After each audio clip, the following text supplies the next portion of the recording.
Seru banget tadi mainnya. Aku jadi lapar deh. Mau beli combro ah.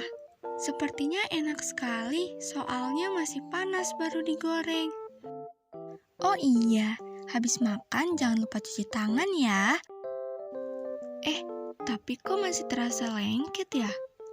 Minyaknya tidak hilang-hilang dari tangan. Padahal aku kan sudah mencuci tangan berkali-kali.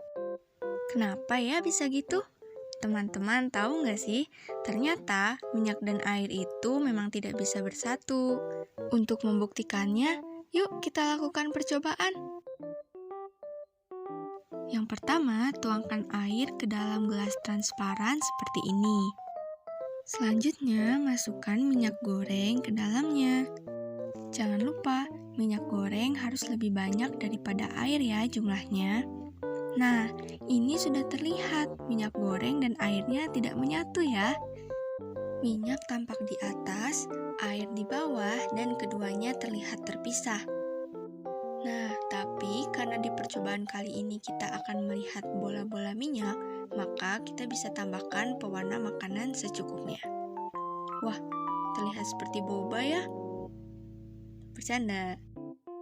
Selanjutnya, kita tunggu pewarna makanan jatuh ke air dan akan tercampur dengan sempurna.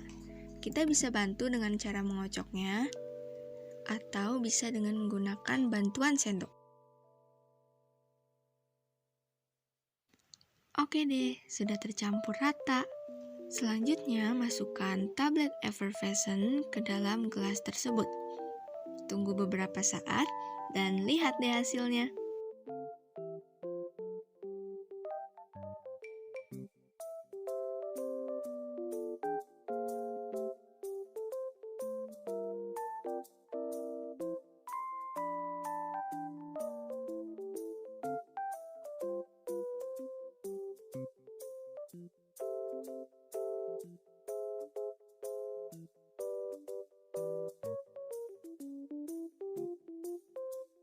Air yang sudah kita beri warna tadi akan didorong untuk naik oleh tablet effervescent.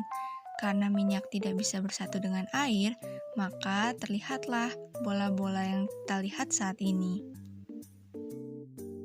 Tapi nih, dari tadi kita ngomongin minyak dan air tidak bisa menyatu terus. Tapi kenapa sih bisa kayak gitu? Yuk, langsung aja kita bahas. Ternyata nih, terdapat dua sifat utama yang harus kita kenali sebelumnya. Yang pertama adalah polar. Polar adalah senyawa yang memiliki daerah muatan positif dan negatif yang berbeda. Jadi, dalam satu senyawa terdapat kutub positif dan negatif. Air termasuk senyawa polar.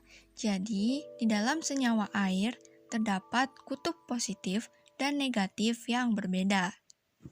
Teman-teman ingat nggak nih, kalau misalnya ada muatan positif dan negatif, artinya akan terjadi peristiwa tarik-menarik.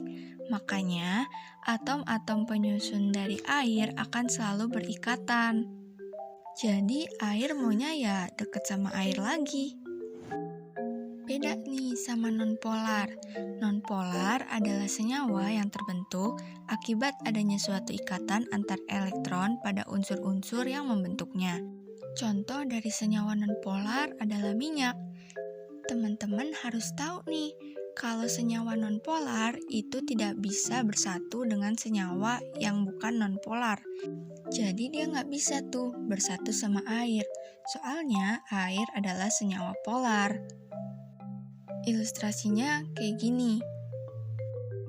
Anggap minyak sebagai senyawa nonpolar yang berwarna kuning, sedangkan air adalah senyawa polar dengan warna biru. Sesuai dengan sifat yang sudah kita ketahui sebelumnya, nonpolar tidak akan bisa bersatu dengan senyawa polar. Makanya, minyak akan bersatu dengan senyawa minyak yang lain. Begitu juga dengan air yang termasuk senyawa polar. Adanya dua kutub yang berbeda akan menyebabkan tarik-menarik antara molekul air, sehingga molekul air akan bergabung dengan molekul air yang lain. Jadinya akan terlihat terpisah deh seperti ini.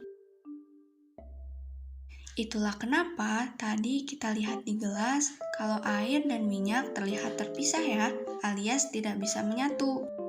Oh iya, kenapa posisi minyak adanya di atas air ya?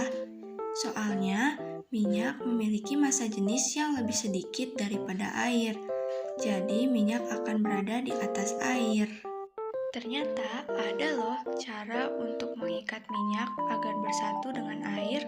Salah satunya dengan senyawa yang mengandung lipofilik dan hipofilik. Lipofilik akan tertarik dengan lemak dan hipofilik akan tertarik dengan air, sehingga minyak dan air akan menjadi satu bagian. Jadi keduanya bisa bersatu deh.